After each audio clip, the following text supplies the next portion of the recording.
Atenção! Começa agora uma teleaula de Ciências do Ensino Fundamental.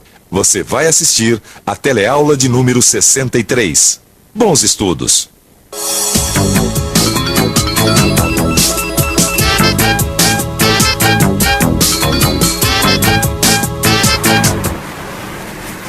Oi.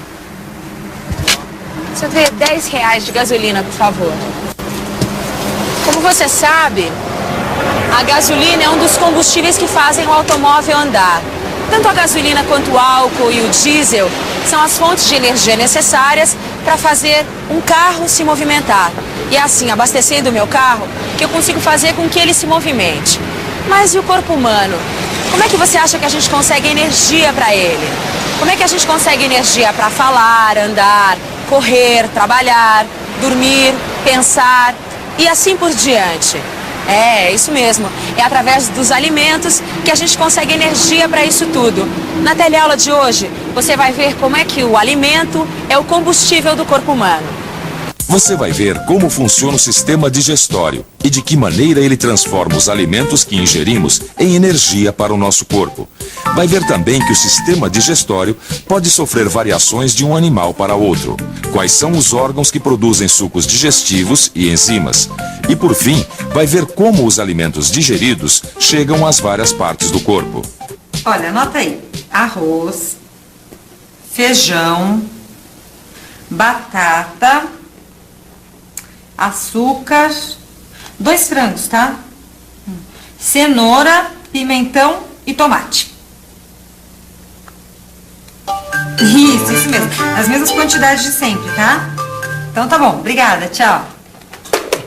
Nossa, Maria, quanto combustível que você pediu, hein? Combustível? Você tá louco, Lineu? Isso aqui é uma lista de alimentos. Então, os alimentos são pra gente como os combustíveis são pras máquinas.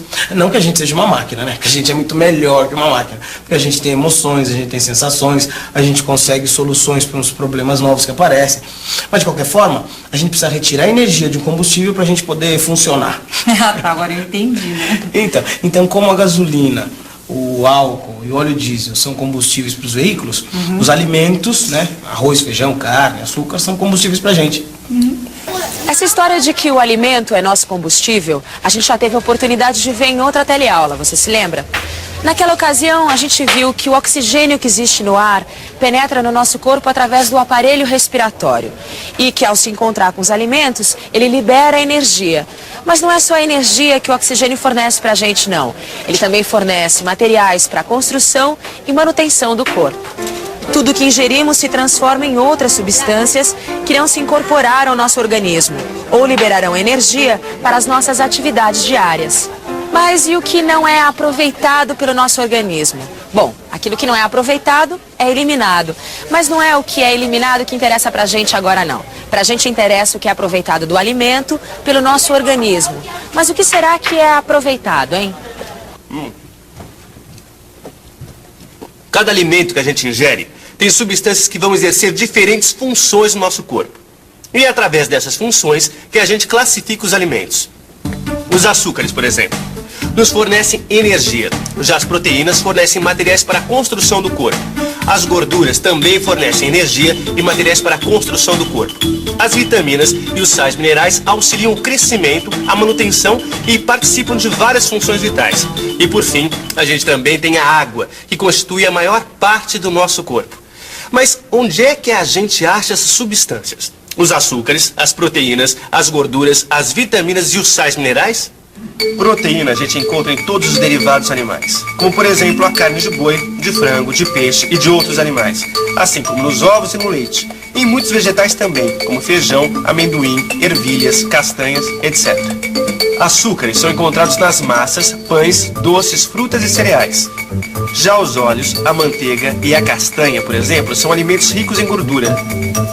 Mas atenção, quase nenhum alimento possui apenas um tipo dessas substâncias. Muito pelo contrário, o mais comum é um alimento possuir mais de uma substância. É o caso do feijão, por exemplo.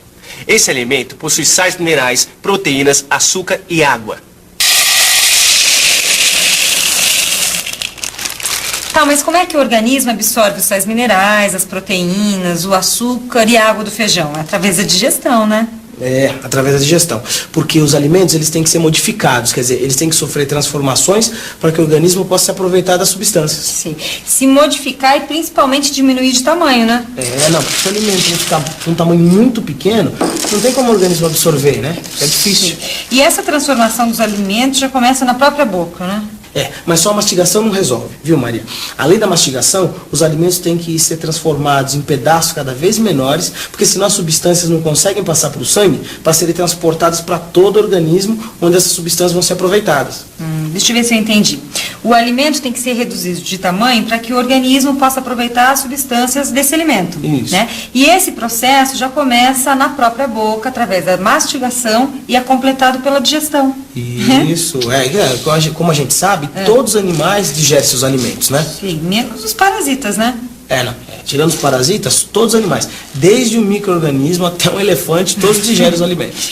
Mas a digestão de um micro-organismo e um elefante é muito diferente, né? Um micro-organismo, a digestão é bem mais simples, né? Quer dizer, o nutriente atravessa, né? Entra no corpo do micro-organismo, a digestão acontece lá dentro, né? Por substâncias que são produzidas pelo próprio animal.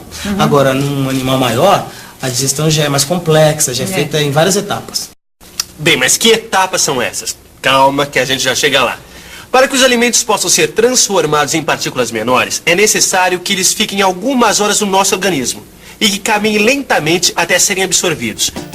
O sistema digestório é um conjunto de órgãos que tem um longo trajeto por onde passam os alimentos. Ao longo do sistema digestório, existem vários órgãos que auxiliam o processo de digestão, como o fígado e o pâncreas. Apesar desse sistema digestório que a gente acabou de ver ser o mais comum entre os animais, ele não é o único. Existem algumas variações, e essas variações têm a ver com o hábito alimentar de cada animal, com seu tipo de alimentação. Os animais que comem vegetais, como a vaca, por exemplo, apresentam algumas variações no seu sistema digestório. O estômago desses ruminantes, desses animais que só se alimentam de vegetais, é bem mais complexo que o nosso. Veja que ele tem vários compartimentos. Num deles, existem micro-organismos que têm como função digerir a celulose dos vegetais. É por isso que os ruminantes aproveitam, e muito, a celulose das plantas que comem. Veja agora a comparação entre o sistema digestório dos homens e dos peixes. Os peixes não possuem intestinos tão longos, mas possuem secos. A função dos secos é aumentar a superfície de contato com os alimentos.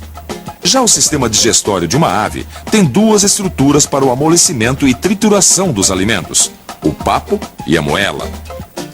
Observe agora como é o intestino humano, longo e todo dobrado. Já a parte interna do intestino é dobrada e enrugada para aumentar a superfície. Essas dobras são como vilosidades e são como microscópicos dedos de luvas. Vilosidades intestinais. Bom, o nome pode até parecer meio embolado, mas eu acho que você já deve ter visto algo parecido. Aqui mesmo nessa barraca a gente encontra. Dá só uma olhada nesse pedaço de bucho, que nada mais é do que parte do estômago do boi. Com ele a gente prepara um dos pratos mais saborosos da nossa cozinha, a dobradinha. Bom, mas vamos voltar às vilosidades intestinais. Nós temos no bucho algo parecido com as vilosidades do intestino, que, como a gente já viu, servem para aumentar a superfície do tubo digestivo. Mas tem uma coisa nisso tudo que eu ainda não entendi direito. Como é que, afinal de contas, nós digerimos os alimentos? Bom, Maria, a digestão começa na boca, né? Então, na boca, o alimento ele sofre ação da saliva e dos dentes. A saliva serve para amolecer os alimentos e os dentes servem para triturar os alimentos. Sim, a saliva vem de onde? Das glândulas salivares. Então, a saliva ela é feita de água e de enzimas que começam a digestão dos açúcares. Enzimas? Enzimas são substâncias que aumentam a velocidade das reações químicas. Enzimas são substâncias que aumentam a velocidade das reações químicas, mas como assim? Não entendi. Maria, quer ver, por exemplo, as enzimas que ajudam a quebrar os alimentos, né? Sem elas, a digestão ia demorar muito tempo para acontecer. Sim. E todas as enzimas ajudam a quebrar os alimentos? Não. As enzimas fazem várias coisas, tá? Algumas ajudam a quebrar os alimentos. Sim. E essas que ajudam a quebrar os alimentos são de vários tipos? Isso, Maria. Cada enzima tem uma função específica. Tem as enzimas que agem sobre os açúcares, tem as enzimas que agem sobre as proteínas, tem as enzimas que agem sobre as gorduras. E sobre essas últimas, que agem sobre as gorduras, tem um detalhe. Ah, que detalhe é? É o seguinte, todas as outras enzimas, elas agem diretamente nos alimentos. As que agem sobre as gorduras, não. Elas só vão fazer isso depois que as gorduras forem emulsificadas pela bile. Como é que é? Emulsificadas pela bile? A bile, ela é produzida no fígado, né? É como se ela fosse um detergente. Ela transforma a gordura em gotículas menores. Então a gente fala que a bile emulsifica as gorduras. E só depois disso é que as enzimas vão atuar. Mas espera aí, se a bile tem a função de diminuir o tamanho dos alimentos, então ela tem a mesma função que os dentes. Porque os dentes também têm essa função de diminuir o tamanho dos alimentos, né? Maria, de uma maneira simplificada, a gente pode falar que a bile e os dentes têm a mesma função, que é diminuir o tamanho dos alimentos. Olha, já deu para entender que as enzimas, elas ajudam a acelerar o processo de digestão, né? E que existem vários tipos de enzimas e que cada enzima tem sua função específica, não é? Agora, o que eu não entendi direito é como é que é feita a digestão, como é que essas enzimas agem e os outros órgãos do aparelho digestivo também, como é que agem para modificar os alimentos. Então vamos entender como é que ocorre a digestão. Como a gente já viu, a digestão começa pela boca. E na boca a gente vai encontrar enzimas dissolvidas na saliva. E são essas enzimas que já começam a digerir os açúcares. E daí pra frente? Bem, depois que o alimento passou pela boca, ele desce pela faringe, esôfago, até chegar ao estômago, onde o alimento permanecerá por algumas horas. Enquanto o alimento permanece no estômago, as paredes desse órgão produzem o suco gástrico. Trata-se de um líquido muito ácido e por isso auxilia o trabalho das enzimas que digerem proteínas, pois essas enzimas precisam de um meio ácido para agir. No entanto, a digestão das proteínas inicia-se apenas no estômago, mas ela irá ocorrer principalmente no intestino delgado. Como você viu ainda há pouco, a digestão ocorre quase que totalmente no intestino delgado. Suas paredes produzem um suco entérico, que é rico em enzimas. Além disso, a gente também tem o pâncreas, que produz um suco com enzimas, o suco pancreático, que é lançado no intestino delgado. Por outro lado, a bile também é lançada no intestino delgado quando ingerimos alimentos ricos em gordura. A bile é produzida no fígado e armazenada na vesícula biliar. Quer dizer então que a bile é produzida aqui no fígado e armazenada na vesícula biliar? Isso, Maria. Apesar desse fígado ser de porco, ele dá uma ideia bem boa pra gente como que deve ser esse órgão. Sei. Então uma das funções do fígado é produzir a bile, que auxilia na digestão. Isso, a bile, que não contém enzimas, ela é acumulada aqui na vesícula biliar. Aí depois, a bile e o suco digestivo são todos lançados no intestino delgado, onde a digestão vai se completar. Sei. E depois que o alimento for todo digerido, o que acontece? Depois de ser ingerido, o alimento fica tão pequeno, mas tão pequeno, que consegue atravessar as paredes do intestino delgado e dos vasos sanguíneos que existem ali. É através desses vasos que o alimento consegue chegar a todas as partes do nosso organismo. Observe como o intestino delgado é rico em vasos sanguíneos. E é através desses vasos que o alimento digerido consegue ser distribuído para o corpo todo. Ô, Lineu, e o resto dos alimentos, hein? É porque, pelo que me parece, o nosso organismo não absorve tudo que nós comemos, né? Não, mas é justamente aí que entra o intestino grosso, porque é justamente nesse órgão que ocorre a reabsorção da água que ainda existe no resto dos alimentos, é quando se formam as fezes, que nada mais são do que restos alimentares que não foram absorvidos. E agora sim o ciclo está completo, né? E para digerir melhor todos esses novos conhecimentos, que tal uma revisão? E atenção, se liga aí que é a hora da revisão. Na teleaula de hoje, você viu como é o sistema digestório e de que maneira ele transforma os alimentos que digerimos em energia para o nosso corpo. Viu também que o sistema digestório pode sofrer variações de um animal para outro. Vimos quais são os órgãos que produzem sucos digestivos e enzimas. E por fim, vimos como os alimentos digeridos chegam às várias partes do corpo. E aí, deu para entender como é que o nosso corpo consegue transformar alimentos em energia e nutrientes? Se ficou alguma dúvida, não deixe para depois, hein? Estude, consulte o seu livro de estudos, faça os exercícios. Só você é capaz mesmo de digerir todos esses novos conhecimentos. Combinado? Então até a próxima teleaula.